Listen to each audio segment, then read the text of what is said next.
nome é Lucas, e até 6 meses atrás, eu era um programador que acreditava piamente na lógica. Código, dados, algoritmos, tudo no meu mundo tinha uma explicação, uma causa e um efeito. O caos era apenas um sistema complexo que ainda não havíamos compreendido. Foi essa arrogância, essa fé cega na razão, que me deixou completamente despreparado para o que aconteceu na casa da Rua das Glicínias. Herdei a casa dos meus avós maternos, um sobrado antigo, charmoso e um tanto decadente, numa cidadezinha tranquila do interior. Para mim, que trabalhava remotamente e estava farto do barulho e do custo de vida da capital, pareceu a oportunidade perfeita. Um refúgio silencioso para focar nos meus projetos. Um lugar para respirar ar puro e, quem sabe, encontrar um pouco de paz. A ironia dessa busca é quase cômica hoje. Os primeiros dias foram idílicos. Passei o tempo limpando décadas de poeira, organizando os móveis antigos e montando meu escritório no quarto do andar de cima, que tinha uma grande janela com vista para um jardim selvagem. A casa rangia e suspirava como toda construção velha. Eram sons que eu atribuía à madeira e ao vento. O primeiro sinal de que algo estava errado foi sutil, quase imperceptível. Eu tinha o hábito de deixar minha caneca de café sempre à direita do teclado. Uma manhã, levantei para ir ao banheiro e quando voltei, a caneca estava à esquerda. Franzi a testa. Tinha certeza de onde a havia deixado. Distração, murmurei. A coloquei de volta no lugar. Aconteceu de novo no dia seguinte. E de novo no outro. Comecei a achar que estava mais cansado do que imaginava. Depois vieram os objetos. Um livro que eu lia na sala aparecia na cozinha. As chaves do carro, sempre penduradas num gancho, surgiram em cima da cama. Eu morava sozinho. Não havia ninguém para pregar peças. A princípio, culpei minha própria mente. Estresse? A mudança? Era plausível que eu estivesse esquecendo. Comecei a fazer um esforço consciente para prestar atenção em cada pequeno ato. Deixei um post-it ao lado do computador. Caneca na direita. Foi quando o verdadeiro terror começou a se insinuar. Eu estava no meio de uma linha de código complexa, totalmente imerso, quando ouvi um som baixo vindo do corredor, um arrastar de pés. Meu coração deu um pulo. "Olá?" chamei, a voz trêmula. Silêncio. Levantei devagar, pegando um castiçal de bronze da lareira. Verifiquei cada cômodo. As portas estavam trancadas, as janelas fechadas. Não havia ninguém. Um suor frio escorria pela minha nuca. Voltei para o escritório, tentando me convencer de que era apenas o assoalho, o vento, qualquer coisa. Mas o som era diferente, era orgânico e parecia vir de perto. A casa tinha muitos espelhos. Meus avós gostavam deles. Havia um enorme com moldura escura no final do corredor, outro menor na sala. E claro, o do banheiro. Nunca prestei atenção neles, mas agora eles pareciam me observar. Quando passava pelo espelho do corredor, sentia que algo no canto do meu olho se movia. E não era exatamente o meu reflexo. A confirmação veio numa terça-feira chuvosa. Eu estava no banheiro, escovando os dentes. Olhei meu reflexo, cansado, com olheiras. Desviei o olhar para cuspir a pasta e, ao levantar a cabeça, vi. Por uma fração de segundo, meu reflexo ainda estava com a cabeça baixa. Ele se ergueu um instante depois, quase imperceptível. Mas eu vi, e o medo congelou tudo dentro de mim. Fiquei paralisado, encarando minha própria imagem. Ele me encarava de volta, idêntico em cada detalhe. O mesmo pavor nos meus olhos estava nos olhos dele. Tentei me convencer de que fora um truque de luz, um espasmo de cansaço. Mas o medo que se instalou no meu peito era real, frio, pesado. E ele ficou ali, me encarando, me espelhando, esperando por algo. A partir daquele dia, comecei a testá-lo. Movimentos rápidos, virar a cabeça subitamente, piscar. A cada vez, o reflexo me imitava perfeitamente. Mas a dúvida começou a me corroer. Será que eu estava enlouquecendo? A solidão estava me pregando peças? A casa, com seus rangidos e sussurros, estava alimentando uma paranoia adormecida? Eu precisava fazer algo. Decidi cobrir o espelho do corredor com um lençol. Só a presença dele me causava arrepios. Mas isso não adiantou. Naquela noite, acordei com um som vindo do escritório. Não era o vento. Não era um rangido. Era o som distinto de um teclado. Alguém estava digitando. O medo me congelou, mas a curiosidade, ou a loucura, foi mais forte. E eu fui ver.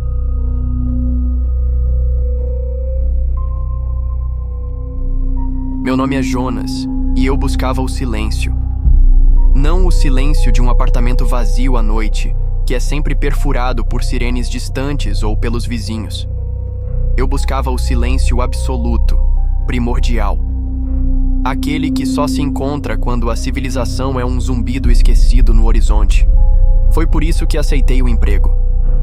Vigia de incêndio na Torre de Observação 7, no coração da Floresta Nacional de Blackwood. 6 meses sozinho, com as árvores e o céu como única companhia. Para mim, soava como o paraíso. A subida até a torre já era um ritual de desapego. 2 horas de carro por uma estrada de asfalto que se transformava em 1 hora de estrada de terra. E, por fim, 30 minutos de caminhada por uma trilha íngreme, carregando mantimentos. A torre era uma estrutura de metal e vidro, uma agulha solitária fincada no topo de um monte, com uma vista de 360 graus para um mar verde e ondulante. Meu universo se resumia àquela sala circular de vidro, um catre, um pequeno fogão a gás, um mapa topográfico detalhado e o rádio. O rádio era meu único elo com o mundo, minha única obrigação além de observar. Os primeiros dias foram exatamente o que eu esperava. A solidão era uma manta confortável. Eu passava as horas lendo, escrevendo, ou simplesmente observando as nuvens e as sombras se moverem sobre o vale. O vento era a única voz, e os rangidos da torre sua respiração. Aprendi a distinguir o som do vento vindo do norte, mais agudo do vento do oeste, mais grave e profundo. Eu estava em paz. A estranheza começou de forma sutil no rádio. Além do chiado constante, comecei a perceber um padrão. Muito baixo, quase subliminar, por baixo da estática. A princípio, pensei que fosse interferência, talvez de alguma estação de rádio distante refletida na ionosfera. Mas o som não era melódico como música, nem cadenciado como a fala. Era orgânico. Um tipo de clique gutural, seguido por um longo sussurro sibilante, como uma linguagem que minha mente não conseguia decifrar. Relatei isso durante meu check-in diário com a base. A voz do outro lado, a de um homem chamado Dave, pareceu me dizer, com um tom entediado, que era normal. Interferência atmosférica, ele disse. Me aconselhou a não prestar muita atenção. O conselho era bom, mas impossível de seguir. Uma vez que você ouve o padrão, não consegue mais desouvir. 1 semana depois, encontrei o diário. Estava escondido debaixo de uma tábua solta do assoalho perto do catre. Pertencia ao vigia anterior, um homem chamado Arthur. As primeiras páginas eram como as minhas, descrições do tempo, da paisagem, da beleza da solidão. Mas à medida que eu avançava, o tom mudava. Dia 23. O rádio está cantando para mim de novo. A canção de ninar dos dentes. Dia 31. Eu os vi hoje, na linha das árvores ao anoitecer. Não são ursos. Movem-se rápido demais. Longos demais. Dia 45. Eles não gostam da luz, mas a lua cheia está chegando. O mapa está errado. A floresta não tem este tamanho. Ela cresce à noite. As últimas páginas eram quase ilegíveis. A caligrafia de Arthur se tornara um rabisco frenético, cheio de desenhos de espirais e figuras esguias, quase como gravetos humanoides. A última entrada era apenas uma frase, repetida dezenas de vezes até a tinta rasgar o papel. Eles sobem. Um calafrio percorreu minha espinha. Dobrei o diário e o coloquei de volta sob a tábua, tentando me convencer de que Arthur era apenas um homem que sucumbiu à paranoia da solidão. Mas suas palavras ecoavam em minha mente, sincronizadas com os cliques e sussurros que vazavam do rádio. Comecei a observar a floresta com outros olhos. Não mais como um mar verde, mas como um oceano escuro que poderia esconder qualquer coisa em suas profundezas. Passei Comecei a usar os binóculos com uma frequência obsessiva, varrendo a linha das árvores, procurando por qualquer coisa fora do lugar. E então eu vi. Era o fim da tarde, a hora em que as sombras se alongam e se tornam traiçoeiras. Um movimento no limite do meu campo de visão me chamou a atenção. Apontei os binóculos. No início, parecia um galho balançando de forma estranha, mas não havia vento. Foquei a imagem. Não era um galho, era um braço. Um braço longo e fino, da cor da casca de uma árvore morta, que se projetava de trás de um pinheiro. Ele se moveu, dobrando-se em um ângulo impossível, e depois se retraiu para a escuridão da mata. Não havia corpo, não havia rosto. Apenas aquele membro antinatural, movendo-se com uma fluidez silenciosa e predatória. Meu coração disparou. Eu não estava mais em paz. Estava em uma jaula de vidro, sendo observado. A floresta que antes me embalava agora parecia respirar à minha volta, como se soubesse que eu estava ali, sozinho. Pela primeira vez, senti que aquele lugar não me queria mais ali. Não como um intruso, mas como parte de algo maior. Algo que eu ainda não compreendia. Naquela noite, não consegui dormir. Deixei o rádio ligado, no volume mínimo. Os sons estavam mais claros agora. Os cliques, os sussurros. E algo mais. Um cântico baixo, polifônico, como vozes inumanas entoando uma oração. Peguei o rádio, tentando mudar de frequência. O botão não se movia. O som não vinha pelo rádio. Ele vinha do próprio rádio. A situação piorou com a chegada da tempestade. O céu, antes azul, tornou-se uma massa cinza e agitada. Dave, pelo rádio, avisou da frente fria. Sua voz rachada dizia que eu ficaria isolado por pelo menos 48 horas. Sem resgate, sem contato. Suas últimas palavras foram um aviso. Conserve energia, tranque tudo. Mas havia algo no tom dele. Algo que soava como pena. A chuva começou suave, tamborilando no telhado. Em minutos virou um dilúvio. Relâmpagos cortavam o céu, revelando a floresta em flashes. E em um desses clarões, eu os vi. Não era um. Eram dezenas. Altos, esguios, imóveis, nas bordas da clareira. Sem rostos, com braços longos que arrastavam no chão. E todos olhavam para minha torre, parados, esperando. O pânico me dominou. Corri até a escotilha e verifiquei a tranca 3 vezes. Arrastei uma arca de metal sobre ela. Apaguei a luz. A torre mergulhou em escuridão, exceto pelos relâmpagos. Me encolhi no canto, com o diário de Arthur nas mãos, como se ele pudesse me proteger. O cântico no rádio aumentava, se tornando quase uma melodia do próprio inferno. A floresta falava. Era isso que eu ouvia. Uma imitação da vida.